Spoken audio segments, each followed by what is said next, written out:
मंत्र तो एक मीडियम है, माध्यम है। सुनो, मंत्र माध्यम है मंजिल को पाने का। मंत्र ना ही अच्छा होता ना बुरा, अच्छा बुरा तो अपना मन होता है। शिवभूति मुनिराज को केवल ज्ञान कैसे प्रकट हुआ था जानते हो? आगम में बहुत सुंदर कथा आती है। शिवभूति मुनिराज ऐसे मुनिराज थे, उनका ज्ञानावरण कर्म का तीव्र उदय था, क्षयोक्षम नहीं था, ज्ञान उन्हें था ही नहीं। जो भी मंत्र, जो भी सूत्र गुरु महाराज देते वो भूल जाते, याद ही नहीं होता। यहाँ तक कि नमोकार मंत्र भी उन्हें नहीं याद रहता था। तो शिवभूति मुनिराज हमेशा सोचते रहते, देखो कैसे मेरे कर्म का उदय है, ज्ञानावरणी कर्म का तीव्र उदय, मुझे कुछ समझ में ही नहीं आता, कुछ याद ही नहीं होता। गुरु महाराज बड़े कृपालु, बड़े दयालु, वे हमेशा उनका उत्साहवर्धन करते रहते और नए नए तरीके से समझाने की कोशिश करते। बहुत सारे मंत्र दिए गुरु महाराज ने, लेकिन वो हमेशा भूल जाते।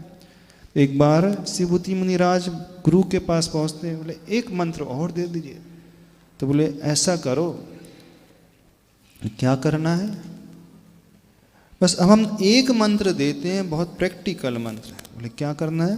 बोले तुम्हें ना राग करना है ना द्वेष करना है। तो मंत्र क्या दिया? माँ रुष माँ तुष। माँ का अर्थ होता है निषेध नहीं, और रुष का अर्थ होता है रोष नहीं करो, तुष का अर्थ होता है तोष नहीं करो। रोष का मतलब द्वेष नहीं करो और तुष का मतलब राग नहीं करो। क्या मंत्र दिया गुरु महाराज ने? माँ रुष माँ तुष, 6 अक्षर का मंत्र।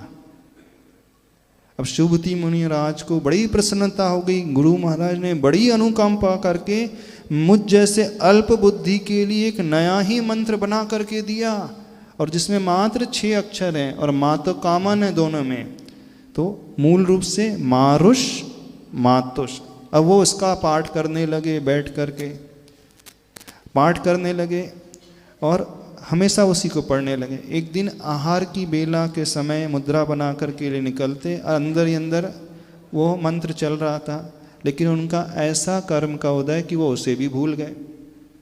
बोले गुरु महाराज ने क्या मंत्र दिया, क्या मंत्र दिया, तो मुझे याद ही नहीं आ रहा। आहार के समय निकले, गांव के निकट जा रहे थे। झोपड़ी के निकट एक वृद्ध माँ दाल को शोधन कर रही थी, फटकार रही थी सूपे में उड़द की दाल को। तो जब फटकारा जाता है तो छिलके छिलके बाहर हो जाते हैं और दाल दाल अंदर रह जाती है। तो वो पूछते हैं माँ से क्या कर रही हो? तो बोले दिख रही नहीं, मैं जो है तुष और मांस को भिन्न भिन्न कर रही हूँ। मांस का अर्थ होता है उड़द और तुष का अर्थ होता है छिलका संस्कृत में। क्या कर रही हूँ? मैं उड़द की दाल को अलग कर रही हूँ और छिलके को अलग कर रही हूँ। तो क्या कहा उन्होंने? तुष और मांस को मैं भिन्न कर रही हूँ। तो वो शिवभूति मुनिराज कहते, अरे याद आ गया, गुरु महाराज ने कौन सा मंत्र दिया है? यही तो मंत्र दिया था, तुष मांस भिन्नम। कौन सा मंत्र दिया? तुष मांस भिन्नम। अब मंत्र मूल में क्या था? मारुष मातुष। लेकिन वो कंफ्यूज हो गए, कुछ मिलता जुलता था। हाँ, तुष भी शब्द था, रुष भी शब्द था, पर उनकी दिमाग में क्या आया? यही मंत्र दिया है, तुष मास भिन्नम, तुष मास भिन्नम। और वे आहार जाना को तो छोड़ करके बैठ गए ध्यान में और मंत्र फेरने लगे। तुष मास भिन्नम, तुष अलग है, मास अलग है, छिलका अलग है, दाल अलग है, छिलका अलग है, दाल अलग है। अरे यही तो है रहस्य। छिलका अर्थ शरीर और दाल अर्थ आत्मा। तो आत्मा भिन्न है और शरीर भिन्न है। पढ़ते पढ़ते ध्यान में जो बैठे उसी समय केवल ज्ञान हो गया। किसे? जिसे नमोकार मंत्र भी नहीं आता था, जिसे कोई मंत्र भी याद नहीं था, गुरु महाराज ने जो मंत्र दिया उसे भी भूल गए। और एक नया ही मंत्र बन गया अपने मुख से, अपने ज्ञान के 6 ऑप्शन से नया ही मंत्र बना लिया, मारुस मातुस की बजाय तुष मास भिन्नम। अब ये भी कोई मंत्र होता है?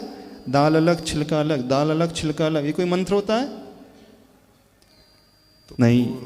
भले ही ये मंत्र नहीं है, लेकिन उससे रहस्य पकड़ में आ गया। दाल सो आत्मा है, छिलका सो शरीर है, शरीर भिन्न है, आत्मा भिन्न है। यही तो सारे मंत्रों का रहस्य सार है, सारे ग्रंथों का सार है। बस उस ध्यान में वो बैठे तो केवल ज्ञान प्रकट हो गया। और जैसे ही केवल ज्ञान प्रकट हुआ, देखते क्या है, देवता लोग केवल ज्ञान मना का उत्सव मनाने के लिए उतर रहे हैं।